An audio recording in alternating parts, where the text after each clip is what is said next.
नमस्कार, बहुत स्वागत है आपका सेहत से जुड़ा हमारा खास कार्यक्रम हेल्थ इज वेल्थ देख रहे हैं आप और मैं हूं आपके साथ मुस्कान गंगराड़े। इस खास प्रोग्राम में हम सेहत से जुड़े विषयों पर एक्सपर्ट से चर्चा करते हैं और इसी क्रम में आज हम बातचीत करने वाले हैं महिलाओं में प्रमुख तौर पर बढ़ते कैंसर रोग की। कैंसर क्यों इतनी तेजी से अपने पैर पसार रहा है, इसके कारण क्या है, लक्षण क्या है और कैसे हम इस गंभीर बीमारी से अपने आप को बचा सकते हैं, इन सभी बिंदुओं पर आज हम चर्चा करेंगे। संजीवनी कैंसर हॉस्पिटल रायपुर से senior cancer surgeon doctor Diwakar Pandey आज हमारे साथ स्टूडियो में मौजूद हैं। बहुत स्वागत सर आपका। चलिए चर्चा की शुरुआत करते हैं। डॉक्टर दिवाकर, आज की तारीख में हम देख रहे हैं कि कैंसर का कई तरह से इलाज किया जाता है। टेक्नोलॉजी आने से मेडिकल फील्ड में भी काफ़ी जो है योगदान हुआ है, एडवांसमेंट हुए हैं, लेकिन फिर भी हम देख रहे हैं कि कैंसर के जो केसेस हैं काफ़ी बढ़ रहे हैं। महिलाओं में देखें तो महिलाओं में भी इसके जो केसेस हैं वो बढ़ रहे हैं। क्या वजह इसकी? 2-3 मुख्य वजह होती हैं। अभी एक तो हमने अपना लाइफस्टाइल लास्ट 2-3 डिकेड में काफ़ी बदला है। सो उसके कारण से अर्बनाइजेशन ज़्यादा हुआ है, पॉल्यूशन उसका एक साइड इफ़ेक्ट है जो गिफ्ट मिला है अपने को साथ में। The dietary habit has changed, है ना। डाइट पैटर्न पहले जैसा इंडियन डाइट था, बैलेंस्ड इंडियन डाइट, वो वेस्टर्न थोड़ा हो रहा है। ये 2-3 चीज़ें हैं और दूसरी इंपॉर्टेंट चीज़ ये है कि इन सब के कारण से मोटापा भी काफ़ी ज़्यादा प्रिवेलेंट हो रहा है। इन 2-3 कारणों से इन जनरल कैंसर का इंसिडेंस बढ़ रहा है। दूसरा पहलू ये भी है कि आज से कुछ समय पहले, कुछ साल पहले, कुछ दशक पहले बोल सकते हैं आप, हमारे पास डायग्नोसिस करने के लिए, कैंसर को जांचने के लिए या फिर कैंसर को जल्दी डिटेक्ट करने के लिए सुविधाएं नहीं थी छोटे शहरों में। इसके कारण से बहुत बार कैंसर बहुत एडवांस स्टेज में मरीज हम देख पाते थे। अभी आजकल सभी शहरों में ऑलमोस्ट बेसिक सुविधाएं हैं, तो अर्ली डिटेक्शन भी अभी हो रहा है। तो ये दोनों कारण हैं जिसके कारण से नंबर ऑफ कैंसर पेशेंट्स बढ़ रहे हैं, मेरे को लगता है। जी, लेकिन अभी हम महिलाओं में मुख्य तौर पर होने वाले कैंसर्स को लेकर बातचीत कर रहे हैं। जागरूकता के लिहाज से ही हम बातचीत कर रहे हैं कि अगर जागरूक होंगे, उसके जो शुरुआती लक्षण हैं वो अगर हमें पता होंगे तो जाहिर तौर पर इस गंभीर बीमारी से हम बच सकते हैं। शुरुआती लक्षण आपसे समझना चाहूंगी डॉक्टर साहब, इसके साथ ही मुख्य कितने प्रकार के कैंसर होते हैं महिलाओं में, ये जानकारी लेंगे। महिलाओं की अगर बात करेंगे तो हमारे प्रदेश में मुख्यतः 2 से 3 टाइप के महिलाओं के कैंसर बहुत कॉमन है। एक है बच्चेदानी का मुंह का कैंसर, जिसको हम सर्वाइकल कैंसर बोलते हैं। ये इन जनरल रूरल छत्तीसगढ़ में बहुत ज़्यादा कॉमन है। ये एक तरीके से पुअर जेनाइटल हाइजीन के कारण से होता है। और एक वायरस होता है, उसको हम HPV वायरस बोलते हैं। उसकी इन्फेक्शन के कारण से, ये लंबे समय में इन्फेक्शन होने के बाद ये कैंसर में कन्वर्ट होता है। इसके मुख्य लक्षण ये हैं कि इसमें महिलाओं को माहवारी के बीच में ब्लीडिंग हो सकती है, या तो जल्दी जल्दी माहवारी हो सकती है कम समय में। कभी कभी सफ़ेद पानी आ सकता है, नीचे कोथे का दर्द जो बोलते हैं वो हो सकता है। अगर एडवांस होता है तो पेट में पानी भर सकता है। ये सब समस्याएं इस बीमारी में हो सकती हैं। और अच्छी बात यह है कि इसका रोकथाम बहुत आसानी से किया जा सकता है। पहली चीज़ ये है कि हाइजीन रखना है, सैनिटरी पैड का उपयोग करना है। HPV की जो वायरस है उसके खिलाफ वैक्सीन आ गई है, वो वैक्सीन लगवाना है, उससे ये ठीक हो जाती है। दूसरा कॉमन कैंसर महिलाओं में ब्रेस्ट कैंसर है। ये इन जनरल रूरल से आप अर्बन पॉपुलेशन की तरफ जाएंगे तो वहाँ होता है। ये एफ्लुएंट क्लास का डिसीज़ भी बोल सकते हैं। इट इज़ बिकॉज ऑफ ये एक मोटापा बहुत बड़ा वजह है। दूसरा, कुछ लोग को फैमिली की हिस्ट्री होती है कैंसर की, उसमें ब्रेस्ट कैंसर हो सकता है। तीसरी जो सबसे ज़रूरी जो कारण आजकल समझ में आता है वो ये है कि लेट मैरिजेस हो रही हैं। बहुत लोग बच्चे कम हो रहे हैं, उनको ब्रेस्ट फीडिंग टाइम से नहीं हो रहा है। इन कारणों से ब्रेस्ट का कैंसर होता है, जो कि आमतौर पर ब्रेस्ट में एक गठान के रूप में प्रेजेंट करता है। कभी कभी निप्पल से कुछ ब्लड डिस्चार्ज हो सकता है। ये गठान जनरली पेनलेस होता है। तो ये 2 कैंसर हैं जो सबसे कॉमन है महिलाओं में। उसके अलावा ओवेरियन कैंसर की अगर बात करेंगे तो ओवेरियन कैंसर के आमतौर पर लक्षण बड़े वेग होते हैं। ये मान के चलिए कि पेट में कभी कभी लगता है कि पेट में पेन है, या फिर पेट भारी लगने लग जाता है, पेट में पानी भर जाता है। ये सब कैंसर के लक्षण ओवेरियन कैंसर के होते हैं। ये 3-4 कैंसर महिलाओं में मेनली होते हैं। इसके अलावा जो नॉर्मली सभी में कैंसर हो सकते हैं, जैसे लंग का कैंसर है, बहुत कॉमन है। पेट के बाकी ऑर्गन के कैंसर हैं, वो भी हो सकते हैं। बट अगर महिलाओं की बात करेंगे तो ये 3 कैंसर है जो सिर्फ महिलाओं में ही होते हैं। बिल्कुल, लेकिन इनकी क्या कोई एज, स्पेसिफिक एज होती है कि इस उम्र की महिलाओं को ये कैंसर के केसेस इसमें ज़्यादा देखने को मिल रहे हैं, ऐसा कुछ है? यूजली महिलाओं के कैंसर में जो उम्र हम देखते हैं वो 40 से 50 साल के आसपास की उम्र से ज़्यादा मरीज उसी उम्र के आते हैं, बट आजकल ये भी देखा जा रहा है कि कम उम्र के मरीजों को भी कैंसर हो सकता है। तो ये सिम्टम्स को अपने को इग्नोर नहीं करना है। ये सिम्टम्स अगर कम उम्र में भी है तो भी अपने डॉक्टर से एक बार सलाह लेना है। दूसरी चीज़, अगर कैंसर जेनेटिक है, आपकी फैमिली में किसी को कैंसर है, तो वो कैंसर यूजली इस उम्र के पहले, मतलब 40 से 50 मैंने बोला है, वो यूजली आपका कम एज में हो सकता है। सो अगर किसी को फैमिली में हिस्ट्री है आपकी फैमिली में, तो वो ये सब कैंसर पहले भी हो सकते हैं, कम उम्र में, 30 साल की उम्र में हो सकते हैं, इवन कभी 20 साल की उम्र में भी हो सकते हैं। लेकिन आप जैसे बता रहे थे, जो शुरुआती लक्षणों के बारे में आप जानकारी दे रहे थे, अगर ऐसे लक्षण पहले देखने को मिलते हैं तो भी हम देखते हैं कि महिलाएं झिझकती हैं, दिखाती नहीं है, इसी वजह से उनका डायग्नोसिस जो है काफ़ी लेट हो जाता है। अगर हम कहें कि नियमित तौर पर अगर जांच कराते रहें या साल भर में एक चेकअप अगर महिलाएं अपना करा ले तो बीमारी से पहले से बचा जा सकता है। बिल्कुल। सो इसमें कैंसर की डायग्नोसिस में एक टेक्निक होती है जिसको स्क्रीनिंग टेस्ट बोलते हैं। स्क्रीनिंग टेस्ट कैंसर को प्री मैलिग्नेंट या फिर कैंसर होने के पहले स्टेज में डायग्नोस कर सकता है। सो महिलाओं के कैंसर में, खासकर ब्रेस्ट के कैंसर में ये और सर्वाइकल कैंसर में ये स्क्रीनिंग के टेस्ट अवेलेबल हैं। 40 साल से ज़्यादा उम्र की महिलाओं में एक सिंपल सा टेस्ट होता है, उसको हम मैमोग्राफी बोलते हैं। एक ब्रेस्ट का एक्सरे होता है, वो साल में एक बार करवाना चाहिए। उससे जो ब्रेस्ट की गांठें हैं जो कि हम जांच से या फिर छू के जांच करके पकड़ नहीं सकते, वो मैमोग्राफी में अपन देख सकते हैं। उससे हम प्री कैंसर स्टेज में उसको डायग्नोस कर सकते हैं। सिमिलरली जो सर्विक्स का कैंसर है, जो बच्चेदानी का मुंह का कैंसर मैंने बताया, उसके लिए एक सिंपल सा टेस्ट होता है, उसको पैप स्मीयर टेस्ट बोलते हैं। साथ में उसमें एक HPV DNA का टेस्ट होता है। ये 2 टेस्ट भी स्क्रीनिंग टेस्ट की तरह उपयोग कर सकते हैं। इससे इस कैंसर से कम्प्लीटली बचा जा सकता है। पहले अर्ली स्टेज में अपन उसको डायग्नोस कर सकते हैं।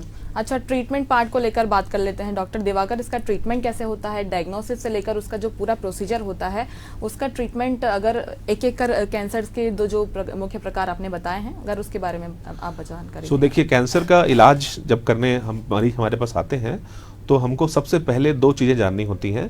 पहले ये कि कैंसर कहाँ का है और कैंसर किस टाइप का है ना। कैंसर कहाँ का है और कहाँ फैला है ये भी हम साथ में देखते हैं। तो उसमें 2 बेसिक टेस्ट होते हैं। एक टेस्ट होता है बायोप्सी। बायोप्सी मतलब कैंसर के सेल्स को छोटे से एक नीडल से हम छोटे से कुछ सेल्स को कैंसर के निकाल के उसको माइक्रोस्कोप में देखते हैं। इससे पता चलता है कि कैंसर है कि नहीं है, कैंसर है तो किस टाइप का कैंसर है। दूसरे साथ में ये भी जानना होता है कि कैंसर और कहीं तो नहीं फैला है। उसके लिए कुछ इमेजिंग टेस्ट यूज़ करते हैं, जैसे आपके पास पेट स्कैन की फैसिलिटी है, CT स्कैन है, MRI है। इससे हम ये जानते हैं कि कैंसर अब और कहीं तो नहीं फैला है। ये बेसिक रिक्वायरमेंट है कोई भी कैंसर को ट्रीट करने के लिए। उसके बाद आइडियली जो भी कैंसर आप डायग्नोस कर रहे हैं उसके लिए ट्रीटमेंट करने के लिए आपके पास ट्यूमर बोर्ड होना चाहिए। ट्यूमर बोर्ड का मतलब यह है कि एक ही छत के नीचे या फिर एक ही प्रेमाइसिस में आपके पास कैंसर के जितने स्पेशलिस्ट हैं, 3 मेन स्पेशलिस्ट होते हैं। सर्जन्स हैं, कीमोथेरेपी के डॉक्टर जिनको मेडिकल ऑन्कोलॉजिस्ट बोलते हैं, और रेडिएशन ऑन्कोलॉजिस्ट, और साथ में अभी पैलिएटिव केयर एंड पेन के स्पेशलिस्ट। ये 3-4 और साथ में सपोर्टिव केयर की फैसिलिटीज़ वाले, जैसे आपका स्पीच थेरेपिस्ट हैं या फिर फिजियोथेरेपिस्ट हैं, ये एक छत के नीचे अवेलेबल रहते हैं और ये सब मिलके कैंसर का इलाज डिसाइड करते हैं। तो मेनली 3 तरीके से इलाज होता है। ऑपरेशन, या तो फिर पहले कीमोथेरेपी या फिर बाद में कीमोथेरेपी, या रेडिएशन थेरेपी। अच्छा, अगर पिछले कुछ सालों की तुलना में अभी के जो ट्रीटमेंट प्रोसीजर चल रहा है उसको लेकर बात करें, टेक्नोलॉजी भी काफ़ी बढ़ गई है। कितना अंतर आप देखते हैं अभी और पहले की तुलना में? काफ़ी अंतर आया है। मुझे अब ऑलमोस्ट 15 साल हो गए हैं कैंसर के इलाज में करते हुए। तो हर फील्ड में चेंजेस आए हैं। अगर आप सर्जरी की बात करेंगे तो लास्ट 20 साल में आप लेप्रोस्कोपिक सर्जरी आप सुनते रहे होंगे काफ़ी। आज से 20 साल पहले ये बहुत बड़ी चीज़ थी। आजकल ऑलमोस्ट हर जगह ये अवेलेबल है। अभी कैंसर के इलाज में रोबोटिक सर्जरी आ गई है। रोबोटिक सर्जरी हर कैंसर के लिए एप्लीकेबल जरूरी नहीं है। कुछ ऐसे कैंसर है जहाँ पे वो बहुत ज़्यादा बेनिफिशियल होता है, उनके लिए बहुत जरूरी है। रोबोटिक सर्जरी में आप एक तरीके से it is advanced form of laparoscopy, जहाँ पे आप 3D विजन में आप पेशेंट के का सर्जरी करते हैं, आपका जो प्रिसीजन होता है it is actually more than laparoscopy. Similarly अगर कीमोथेरेपी की बात करेंगे तो एक समय बहुत टॉक्सिक कीमोथेरेपी आया करती थी, वो चीज़ें काफ़ी बदल गई हैं। अभी हमारे पास टारगेटेड थेरेपी है और इम्यूनोथेरेपी है।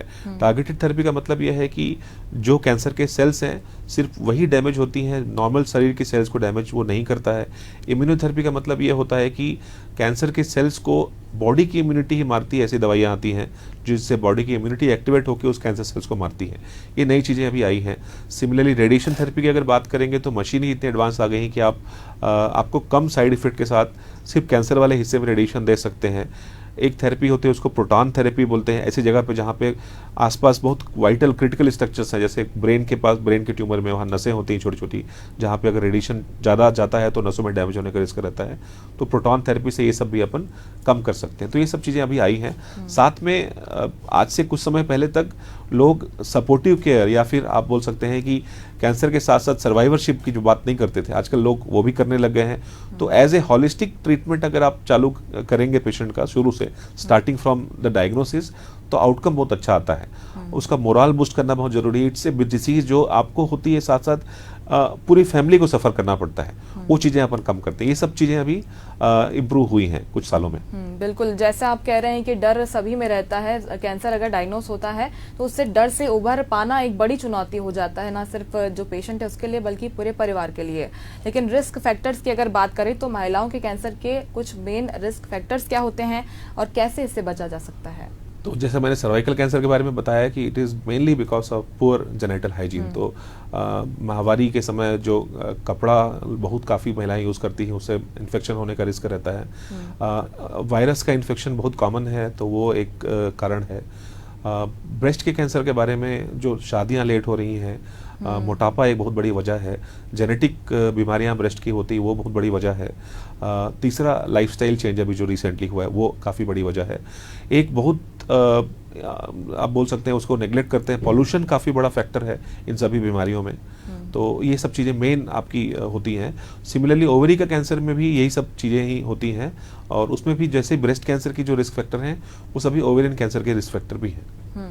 अच्छा, अगर बात करें अभी हम वर्तमान सिनेरियो की बात कर रहे हैं, आप बता रहे हैं ओवेरियन कैंसर है, सर्वाइकल कैंसर है, ये सभी महिलाओं में होता है। लंग कैंसर की अगर देखें तो क्या पिछले कुछ वर्षों में मामले बढ़े हैं क्या महिलाओं में? बिल्कुल। सो लंग कैंसर का सबसे, हमारे देश में लंग कैंसर का सबसे कॉमन जो कारण है वो है आपका एक टोबैको रिलेटेड प्रोडक्ट, आप स्मोकिंग या फिर किसी भी फॉर्म में टोबैको लेंगे, और साथ में पोल्यूशन, दो चीज़ें हैं। रिसेंटली ये देखा गया है कि पुरुषों ने एडिक्शन, जो स्मोकिंग का जो परसेंटेज है उसमें कमी हुई है। महिलाओं में वो नंबर काफ़ी बढ़ रहा है। एक समय पे महिलाओं में स्मोकिंग का परसेंटेज काफ़ी कम था, वो अभी तेज़ी से बढ़ रहा है। सो एक वजह यह है कि लंग कैंसर का इंसिडेंस बढ़ा है।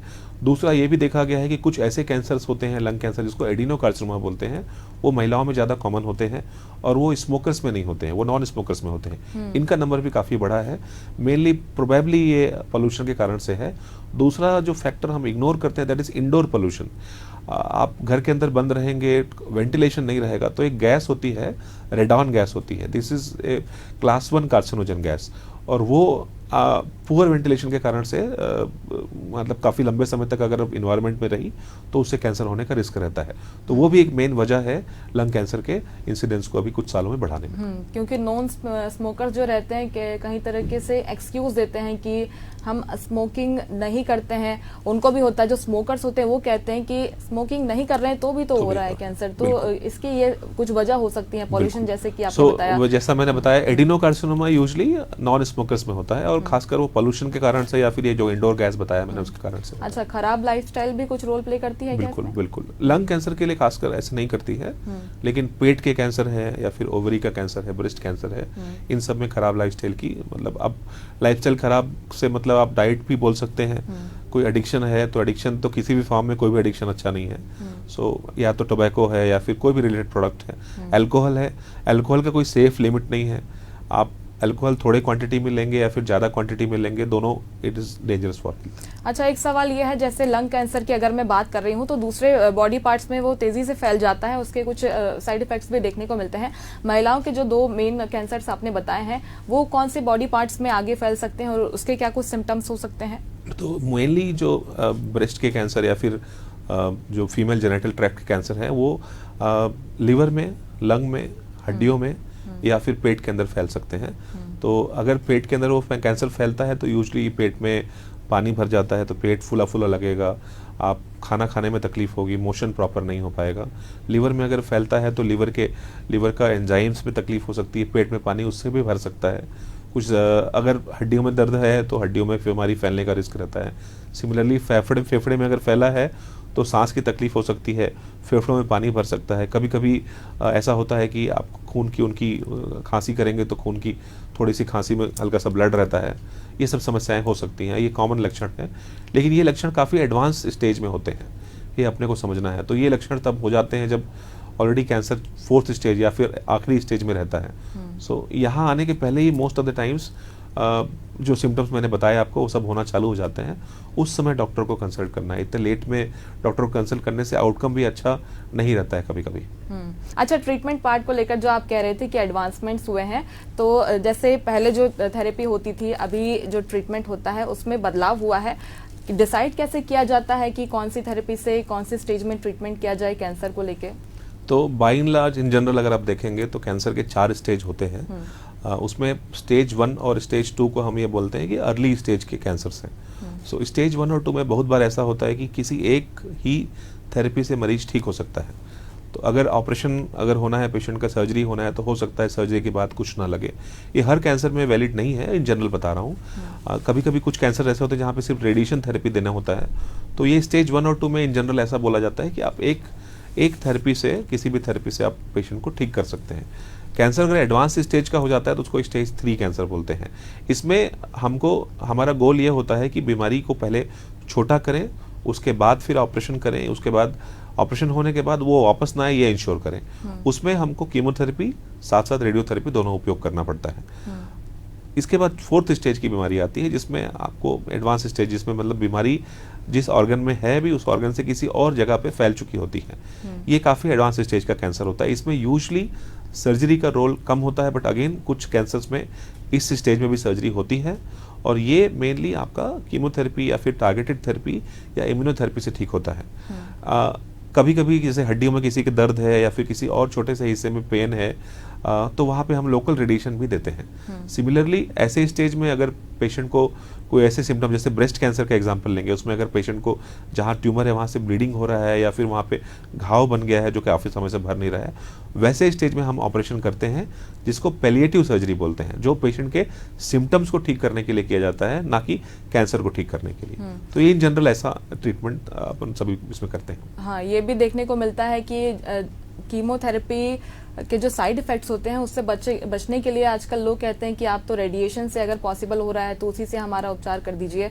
कैंसर में भी ऐसा आपके सामने केसेस आए हैं क्या कि रेडिएशन से या फिर रोबोटिक्स से जिसमें दर्द ना हो, हमें साइड इफेक्ट्स ना हो? बिल्कुल। कुछ देखिए, सबसे पहला तो ये होता है कि इंडिकेशन अगर है, अगर हमारे पास ऑप्शंस अवेलेबल हैं तो ऑफ कोर्स जो लेस पेनफुल ऑप्शन है वो सिलेक्ट करना चाहिए।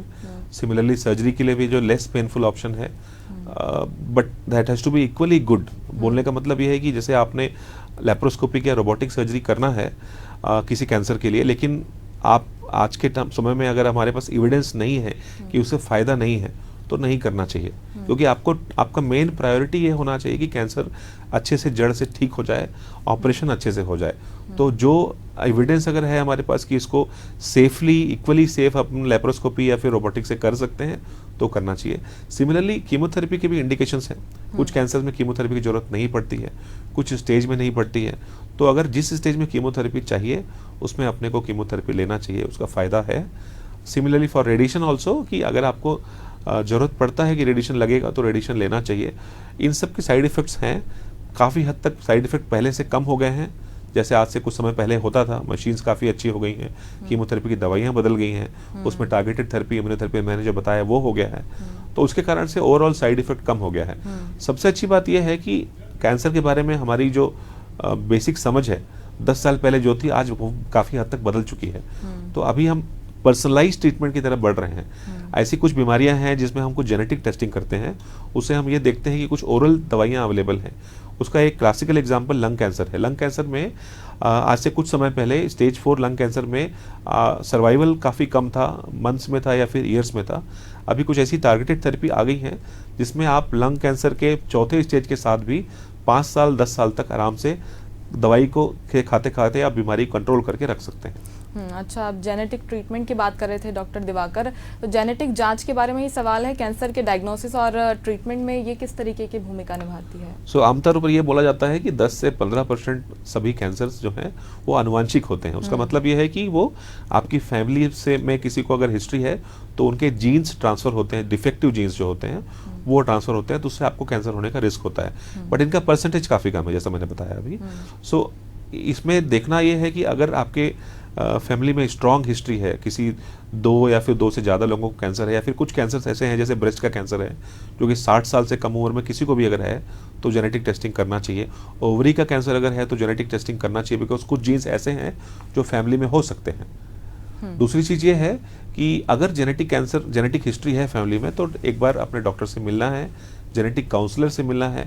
हर कैंसर आनुवंशिक नहीं होता है और हर कैंसर के लिए जेनेटिक टेस्टिंग भी नहीं करना होता है। वो आपका मतलब वेस्ट ऑफ रिसोर्स होगा। तो अगर आपके फैमिली में ऐसा सिनेरियो है कि कुछ कॉमन कैंसर्स जो जेनेटिक होते हैं वो हो रहे हैं, तो डॉक्टर से एक बार कंसल्ट करना है। डॉक्टर को अगर लगता है कि जेनेटिक हो सकता है तो उसके लिए टेस्ट करना पड़ता है। अच्छा, लेकिन डॉक्टर दिवाकर, कैंसर के बारे में कहा जाता है कि अगर एक बार ही किसी को हो जाता है तो वापस लौट कर आता है। अगर ट्रीटमेंट पूरे प्रोसीजर की बात करें, आपके हॉस्पिटल को लेकर अगर बात करें, तो डायग्नोसिस से लेकर उसके बाद का जो फॉलोअप होता है, क्या कुछ पूरा प्रोसीजर होता है? देखिए, फॉलोअप आपने बहुत अच्छा क्वेश्चन किया है, क्योंकि फॉलोअप कैंसर के इलाज से भी ज़्यादा जरूरी होता है, मेरे को ये लगता है। कैंसर एक कैंसर की बीमारी, एक तरीके से मरीज और उसकी फैमिली लड़ाई लड़ते हैं और हम लोग उनमें उनका साथ देते हैं। कैंसर का इलाज खत्म होने के बाद फॉलोअप इसलिए ज़रूरी है क्योंकि कैंसर स्टेज के हिसाब से वापस आता है। अगर कैंसर एडवांस स्टेज का है तो वापस आने की संभावनाएं ज़्यादा होती हैं, अगर अर्ली स्टेज का है तो वापस आने की संभावनाएं कम होती हैं। लेकिन वो जानने के लिए अपने को समय समय पे अस्पताल आना है। डॉक्टर एक चेकअप करते हैं, कुछ ब्लड टेस्ट होते हैं, कुछ सीटी स्कैन या फिर और कोई इमेजिंग करना होता है वो करते हैं। उससे अगर अनफॉर्चुनेटली अगर वापस आता भी है तो सही समय में उसको अपन जांच करके पकड़ सकते हैं और ठीक कर सकते हैं। तो follow up is equally important as like treatment. तो बिल्कुल, ये तमाम सलाह दी डॉक्टर दिवाकर ने, और खासकर महिलाओं के द्वारा जो कुछ चुनौतियां वो सामना करती हैं कैंसर जब उन्हें डायग्नोस होता है, इस सभी को लेकर हमने बातचीत की। कैंसर क्या होता है, क्यों होता है और इससे बचाव आप कैसे कर सकते हैं, आज हेल्थ इज वेल्थ में इसी को लेकर हमने चर्चा की। बहुत शुक्रिया डॉक्टर, बातचीत के लिए आपका। और इसी के साथ हेल्थ इज वेल्थ में आज के लिए इतना ही। किसी और विषय के साथ फिर हाजिर होंगे। नमस्कार।